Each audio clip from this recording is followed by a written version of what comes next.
सभी को नमस्कार और मेरा प्यार। मैं एक शिक्षक हूँ।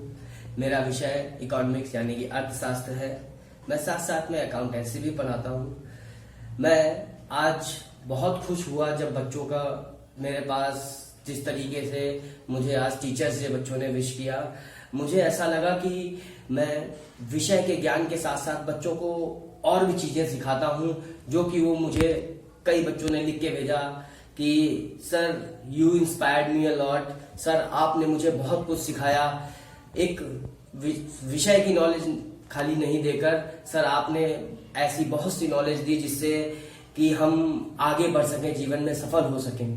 तो ये सुन के मुझे और ये पढ़ के मुझे बहुत अच्छा लगा। जो कि ज्ञान, विषय का ज्ञान तो हम कह सकते हैं कि सभी प्रदान करते हैं, और कई ऐसे शिक्षक हैं जिस बात को मैं करने जा रहा हूं वो भी जानते हैं उन बातों को, और वो भी उनके ध्यान भी रहती हैं ये चीजें, और वो भी इन चीजों पे अमल कर रहे हैं, ऐसा नहीं है। तो जो ज्ञान हम बात करने जा रहे हैं, जो ज्ञान आज विलुप्त होता चला जा रहा है, जो ज्ञान बिल्कुल कि कह सकते हैं एकदम पूरी तरीके से नष्ट हो चुका है।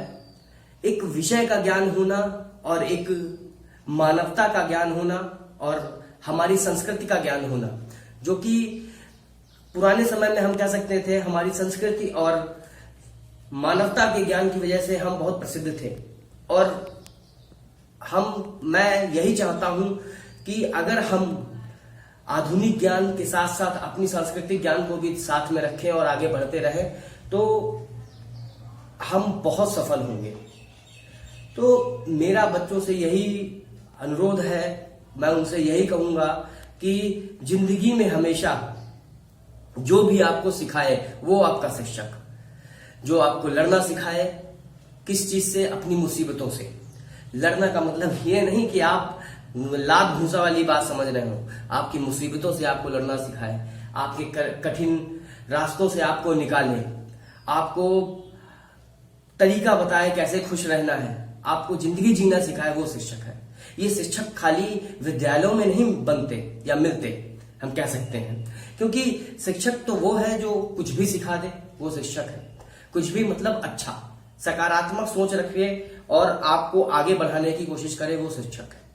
तो हम आज जो बात करने जा रहे हैं, कुछ ऐसे महान लोग हुए जिन्होंने थोड़ी थोड़ी चीजों पे ध्यान दिया, कह सकते हैं वो आम आदमी की जिंदगी में उन चीजों को हम रोज सुनते हैं। रोज हमारे पेरेंट्स हमसे वो बातें कहते हैं, लेकिन हम उनको फॉलो नहीं करते। हमें लगता है ये आम सी बात है, लेकिन जो बात आम है वो बहुत खास है, ये हमें ध्यान में रखना पड़ेगा। वो हमसे कहते हैं लोगों का सम्मान करो, वो हमसे कहते हैं कि समय का पालन करो, वो हमसे कहते हैं मानवता अपने अंदर रखो, लेकिन हम इन चीजों को बिल्कुल भी आम समझ के भूल जाते हैं। लेकिन आज मैं फिर आपसे वही कहने जा रहा हूं, जो लोग देश में महान हुए उन्होंने सिर्फ इन्हीं चीजों का पालन किया, इन्हीं बातों को, इन्हीं को फॉलो किया, और वो आगे बढ़ते रहे और बहुत विश्व विख्यात हुए। तो अगर मैं आपसे कहता हूं कि आपको भी महान बनना है और अपना नाम पूरे विश्व में फैलाना है, तो अपने सब्जेक्टिव नॉलेज के साथ साथ हमारी संस्कृति, मानवता और समय का पालन अवश्य करते रहें। एक बात है जो कि आपको महान बनाती है, वो ये कि आप कितना समय का पालन करते हैं, आप कितना मानवता को मानते हैं, आप कितना अपने लोगों का सम्मान करते हैं।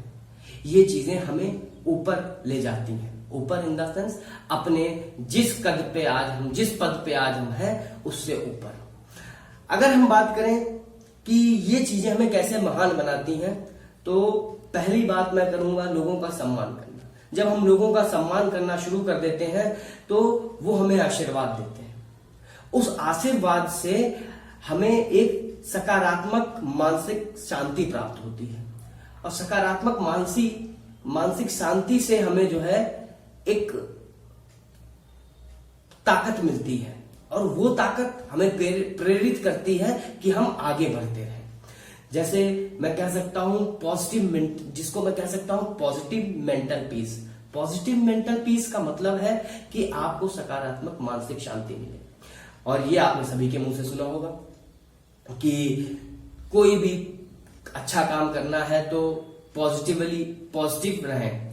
ठीक है, पॉजिटिव रहने के लिए आपको लोगों की आशीर्वाद की जरूरत पड़ती है कहीं ना कहीं। एक एग्जांपल ले लेते हैं, जब कोई भी आप घर से निकलते हैं, अगर हम अपने बड़ों का, माँ बाप का, चाचा ताऊ जी, दादा दादी, किसी का भी आशीर्वाद लेके घर से निकलते हैं तो एक अलग सी एनर्जी रहती है हमारे शरीर में। वो एनर्जी जो हमें ये बताती है कि आज हम पूरे दिन कुछ भी कर सकते हैं। कोई कार्य ऐसा नहीं जो हम ना कर पाए, कोई ऐसा एग्जाम नहीं जो हम कंप्लीट ना कर पाए, कोई ऐसा कार्य नहीं जिसमें हम हार जाएं। हम जीतेंगे आज। ये पॉजिटिविटी कहां से है? ये आशीर्वाद से है। माँ बाप के आशीर्वाद से, बड़ों के आशीर्वाद से, हमारे शिक्षक के आशीर्वाद से ये पॉजिटिविटी हमें मिली। अगर हम बात करते हैं मानवता की, मानवता हमें आत्मविश्वास दिलाती है, हमें खुश रखती है, हमें सिखाती है, हमें एनर्जेटिक रहना सिखाती है, हार ना मानना सिखाती है। क्यों? क्योंकि अगर हम मानवता को अपने साथ रखते हैं तो हम जानते हैं कि हम कहीं पे भी किसी की भी अगर मदद करते हैं तो उससे हमें एक अंदर से शांति मिलती है। हार ना मानना सिखाती है, जैसा कि हमने कहा। और यही हार जब हम नहीं मानते हैं तो हम सेल्फ मोटिवेटेड रहते हैं। और आज के वक्त में सेल्फ मोटिवेशन बहुत बड़ी चीज है। सेल्फ मोटिवेशन के लिए हमें लोगों के आशीर्वाद की जरूरत है, हमें लोगों के प्यार की जरूरत है। क्यों? क्योंकि हम जानते हैं कि हम सेल्फ मोटिवेटेड तभी रहेंगे जब हम अंदर से ताकतवर रहेंगे। आज हम अगर कह दें कि हमारे बहुत विषय में अच्छे नंबर आ गए, हमने स्कूल में नाम कर दिया और हम सबसे अलग रहते हैं, किसी को कोई आदर सम्मान नहीं देते हैं, तो अंदर से एक वक्त आएगा कि हम टूट जाएंगे। हमें अगर सेल्फ मोटिवेटेड रहना है तो हमें मानवता का ध्यान रखना पड़ेगा, हमें अपने से बड़ों की इज्जत करनी पड़ेगी और जो ज्ञान हम प्राप्त कर रहे हैं उसमें भी हमें कुशल रहना पड़ेगा। तीसरी बात हम करने जा रहे हैं समय का पालन करना। समय का पालन, जैसा कि आप सभी ने सुना होगा, जो डोंट वेस्ट द टाइम, सभी लोग आपसे कहते हैं वक्त कभी लौट कर नहीं आता। कई तरीके से लोगों ने उसे बता रखा है और ये बिल्कुल सच है, जिसको हम इतनी ज्यादा बार सुन चुके हैं कि अब उसे हम बिल्कुल आम मान चुके हैं। समय का पालन मतलब कंसिस्टेंसी इन लाइफ। वो हमारे यहां से, बस हम कह सकते हैं कि जो आदमी सफल है और जो आदमी असफल है, फर्क बस इतना है कि उसने समय का पालन किया और जो असफल रहा उसने सही से समय का सदुपयोग नहीं कर पाया। ज्यादा कोई बड़ी बात नहीं है सफलता और असफलता में। सफलता और असफलता में फर्क बस समय का है। जिसने समय को अपने साथ रखा वो सफल, जिसने समय को छोड़ दिया वो असफल। अगर मैं बात करूं कि सेल्फ मोटिवेटेड की और समय की, तो दोनों ही हमारी जिंदगी को आगे बढ़ाने में बहुत ज्यादा मदद करते हैं। हमें हर किसी से लड़ना सिखाते हैं। अब बात यह है कि लड़ना किससे है? सबसे लड़ना है। इस बार सबसे नहीं लड़ना, इस बार खुद से लड़ना। मैं दुनिया की हर जंग जीत जाऊंगा जिस दिन मैं खुद से लड़ना सीख जाऊंगा। अपनी छोटी छोटी आदतों से लड़ेंगे, बड़ी आदतें जो हैं वो खुद छूट जाएंगी। अपनी छोटी छोटी बुराइयों से लड़ेंगे, अच्छाइयां खुद अंदर आती चली जाएंगी। मैं एक उदाहरण देता हूं कि जब बाल्टी में पानी गंदा भरा होता है और हम एक साफ पानी की टैप वहीं पे खोल देते हैं और बाल्टी को नीचे रख देते हैं, तो जो पानी गिरता रहता है वो गंदे पानी को बाहर निकालता रहता है और साफ पानी जो है वो बाल्टी में भरता रहता है। कुछ समय बाद आप देखेंगे खाली बाल्टी में साफ पानी रह जाता है। ऐसे ही हमें जब अपने छोटी छोटी आदतों को, जो गंदी आदतें हैं, उन्हें हम निकालेंगे, अच्छी आदतें अपने आप हमारे अंदर आने लगेंगी। इसके लिए हमें खुद से लड़ना है। फिर मैं कह रहा हूं किसी और से नहीं लड़ना। समय के पालन के साथ साथ आपको ध्यान रखना है, कुछ बहुत सी ऐसी चीजें हैं जो आपको डिस्ट्रैक्ट करती हैं।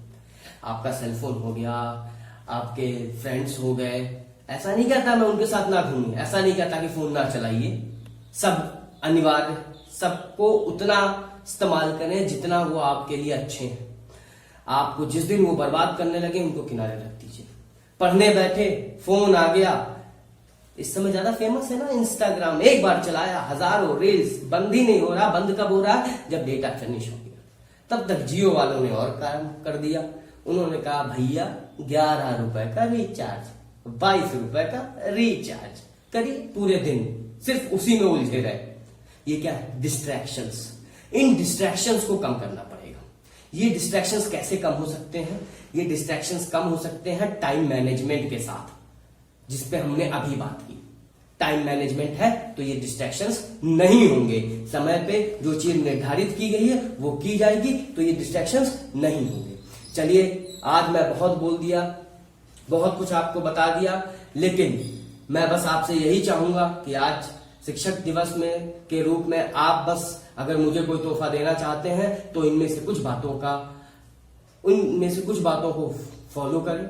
आप अपने शिक्षक को समझें जो आपको सबसे ज्यादा प्यार करता है, उसी को समझ के कुछ बातों को फॉलो करें और अपने अंदर चेंजेस देखें। मेरा मानना यही है कि बस लड़ना खुद से है, किसी से नहीं लड़ना है।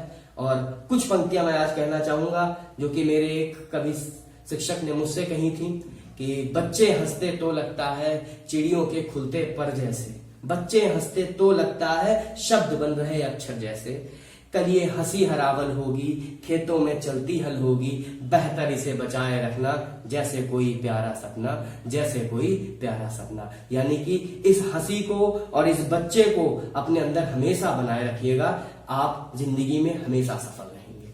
धन्यवाद।